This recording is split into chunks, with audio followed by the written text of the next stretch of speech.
आजचा युवक हा ध्येयाने प्रेरित झालेला आपल्याला पाहायला मिळतो आहे. शिक्षण घेऊनही काही युवक भरकटलेले देखील पाहायला मिळतात, परंतु असा एक युवक आपल्यासोबत आहे जो पश्चिम बंगालमधून सध्या महाराष्ट्रात आलेला आहे. त्याने विविध राज्य देखील पार केलेले आहेत, पाहिलेले आहेत, लोकांचा अनुभव देखील घेतलेला आहे. त्याचे अनुभव काय आहे, तो कशामुळे सायकलवर सध्या फिरत आहे, किती हजार किलोमीटर तो सध्या फिरलेला आहे, काय त्याची ध्येय आहेत, उद्दिष्ट आहेत, हा तरुण आपल्या सोबत आहे. क्या नाम है और कौन से स्टेट से आए हो? जी नमस्कार, मेरा नाम है प्रसन्नजीत दास। मैं आया हूँ पश्चिम बंगाल राज्य से, मुर्शिदाबाद ज़िले के लालगोला गांव से। और मैं निकला था 4 जनवरी को लालगोला मुर्शिदाबाद से पर्यावरण के ऊपर, साइकिलिंग के ऊपर और ब्लड डोनेशन के ऊपर जागृति फैलाते हुए विश्व यात्रा शुरू किया है। और अभी तक पश्चिम बंगाल से निकलते हुए झारखंड, ओडिशा, आंध्र प्रदेश, तमिलनाडु, पौंडीचेरी, श्रीलंका, केरला, कर्नाटका होते हुए मैं अभी आके पहुंचा हूं महाराष्ट्र। महाराष्ट्र में आज सोलापुर से पंढरपुर की ओर जा रहा हूं। मेरा काम है कि लोगों को जागरूक करना पर्यावरण के ऊपर। Pedal for green, plant for piece, donate blood, right for health. यानी कि पर्यावरण के लिए आप साइकिल चलाइए, क्योंकि साइकिल में कोई फ्यूल नहीं लगता, इसलिए ये पर्यावरण का दोस्त है। और साइकिल चलाने से आपका सेहत भी अच्छा रहता है। सेहत अच्छा रहता है तो साल में 2 बार रक्तदान के लिए ज़रूर आगे आए पर्यावरण के रक्षा के लिए पेड़ लगाने में। तो यही मैसेज लेते हुए चल रहा हूँ अभी पंढरपुर की ओर। आगे बहुत राज्य और भी घूमना है, साथ ही बहुत विदेश जाना है, इसीलिए आप सभी का आशीर्वाद और प्यार चाहिए। हालांकि ये जर्नी उतना भी आसान नहीं रहता। अभी जो महाराष्ट्र में हूँ, कर्नाटका, केरला में मुझे मिला है बहुत ही बारिश में भी मेरे को रेनकोट पहनते हुए चलना पड़ता है, क्योंकि हम रुक नहीं सकते। ये अभी जो ग्लोबल वार्मिंग जैसे राइज़ हो रहा है, जैसे इस साल इसी के कारण ज़्यादा बारिश हो रही है, क्योंकि बर्फ़ गल रहा है, क्लाइमेट चेंज हो रहा है। तो इसी के कारण हमें सतर्क होना होगा, हमें पर्यावरण के बारे में सोचना होगा, ऑर्गेनिक के बारे में सोचना होगा, और एक स्वास्थ्यकर जिंदगी के बारे में भी सोचना होगा। आपने ये यात्रा शुरू की, कौन सा साइकिल, कौन सा वाहन आप यूज़ कर रहे हैं और कितने किलोमीटर की यात्रा हुई आप तक? जी, मैंने साइकिल इसीलिए चूज़ किया क्योंकि ये पर्यावरण का दोस्त है। या ये साइकिल जो है ये भी एक तोहफ़ा है मेरे लिए, क्योंकि मैं इससे पहले भारत का 20 राज्य और 6 केंद्र शासित अंचल घूम चुका था। तो जब मैंने वर्ल्ड ट्रैवल के बारे में बोला, विश्व भ्रमण के बारे में बोला सभी को, तो हमारे गांव के ही एक साइकिल के दुकानदार सोहेल दादा, तो उन्होंने ही मुझे ये साइकिल गिफ्ट किया है। एक नॉर्मल साइज साइकिल है, कोई बैटरी वगैरह नहीं है, जस्ट नॉर्मल गियर वाला जो साइकिल होता है वैसा ही साइकिल है। तो इसी साइकिल को लेते हुए अभी तक मैंने भारत और श्रीलंका को मिलाते हुए 11,700 किलोमीटर से ऊपर जर्नी कंप्लीट कर ली है इन पिछले 8 महीनों में। आपका एजुकेशन क्या हुआ है? अभी आपके एज के जो लड़के होते हैं वो तो काम धंधा नौकरी ढूंढते हैं, तो आप तो ये विश्व भ्रमण के लिए निकले हो, क्या कारण है? जी, एकदम सही बात बोली है। मेरा उम्र है 26 साल, और जो आपने बताया कि मैं भी काम धंधे के लिए ही, मतलब देखिए, हर एक आदमी अलग होता है, हर एक सोच अलग होता है। तो मेरा विश्वास है कि मैं शायद इस जर्नी में, अभी ये तो थोड़ा यूनिक हो गया, तो इसमें अभी मुझे तनख्वाह हो या फिर इससे अर्निंग के सोर्स थोड़ा बहुत कम है। अपने भारत में तो और भी कम है, लेकिन शायद आने वाले दिनों में मेरा शायद फेसबुक या फिर यूट्यूब और भी ग्रो करेगा, लोगों तक मेरी बात पहुंचेगी, तब शायद थोड़ा अर्निंग भी होगा। तो यही मेरा सोच है। मेरा सोच भी अर्निंग का ऊपर भी है, ट्रैवलिंग के ऊपर भी है, और साथ ही साथ लोगों को बताने के भी ऊपर है कि हमको पर्यावरण के बारे में सोचना होगा। आपका एजुकेशन क्या हुआ है और ये इस क्षेत्र में कैसा है? जी, मेरा एजुकेशन हुआ है, बीए ग्रेजुएशन कंप्लीट किया है श्रीपत सिंह कॉलेज से, कल्याणी यूनिवर्सिटी के अंदर। और साथ ही साथ मेरा इस प्रोफेशन में आने का कारण है कि एनजीओज़ के साथ जुड़ जाना। हायर सेकेंडरी एग्ज़ाम के बाद एनजीओज़ के साथ जुड़ना, कॉलेज के बाद फिर से और भी एनजीओज़ के साथ जुड़ना। तो एनजीओ में जो स्वेच्छासेवी दादा होते हैं, जो वॉलंटियर दादा होते हैं, उन्होंने मुझे सजेस्ट किया कि मैं पहले साइकिल लेके 50-100 किलोमीटर, 200 किलोमीटर तक सिर्फ साइकिल से चला जाता था, खुद को परखने के लिए। फिर दादा लोगों के अनुप्रेरणा से मैंने ये मैसेज चूज़ किया कि पर्यावरण के ऊपर जागृति फैलाने का, तो उससे मुझे बहुत ही अच्छा रिस्पांस मिला। मैं जहाँ भी जाता हूँ एनजीओज़ के साथ इजीली कनेक्ट कर पाता हूँ, उनके साथ मिलकर शायद पेड़ लगाना हो या फिर अवेयरनेस कैंपेन करना हो, वो आसानी हो जाती है लोगों तक मेरे बात पहुँचाने के लिए। अब ये पिछले 7-8 महीनों से घर से बाहर है, घर वालों से दूर है, तो क्या घर वाले आपको फ़ोन करते हैं, बातचीत होती रहती है, और रास्तों में क्या लोग कैसे मिलते हैं, क्या क्या दिक्कतें आए आपको? जी हाँ, 8 महीने से घर से बाहर हूँ, आज 240 दिन हो गया है। तो घर वालों से बात हर रोज़ होती रहती है। माँ जो होती है दिन में 3 बार तो फ़ोन करती ही रहती है।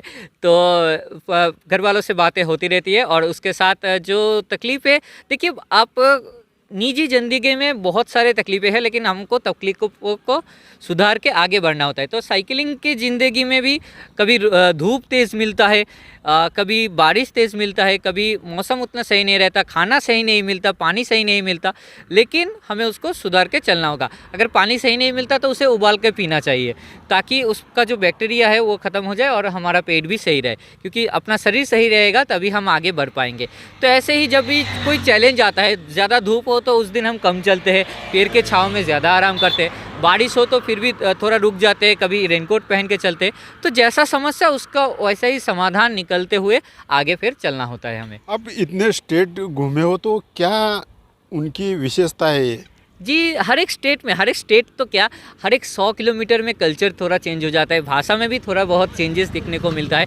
लेकिन हमारा भारत जो है ना, ये एक देश है, इतने भाषी, मतलब मैं तो पश्चिम बंगाल से निकला, वहाँ पर बंगला बोला जाता है, ओडिशा में ओडिया बोला जाता है, आंध्र प्रदेश में तेलुगु, तमिलनाडु में तमिल, केरला में मलयालम, कर्नाटका में कन्नड़ी, और अभी महाराष्ट्र में मराठी। तो हर एक स्टेट डिफरेंट लैंग्वेजेस, लेकिन उसके अंदर भी भारत के लिए देश प्रेम मैंने देखा है, लोगों का प्यार मैंने देखा है।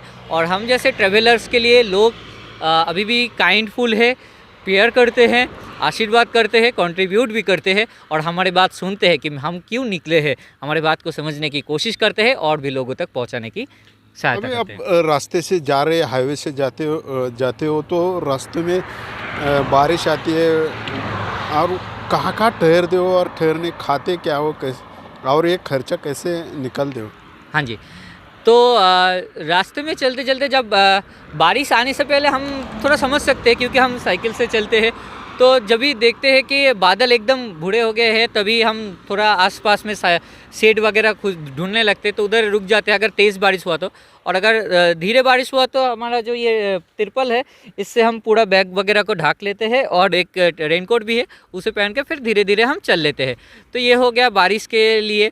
और आप क्या पूछे थे, और एक खाने की कैसी खाने, हाँ, खाने का तो मतलब पिछले 5 महीनों से तो मैं इडली डोसा ही मुझे मिल रहा था। अभी महाराष्ट्र में आया हूँ तो शायद वड़ा पाव या फिर पाव की और भी आइटम्स मुझे मिलने को मिलेगी।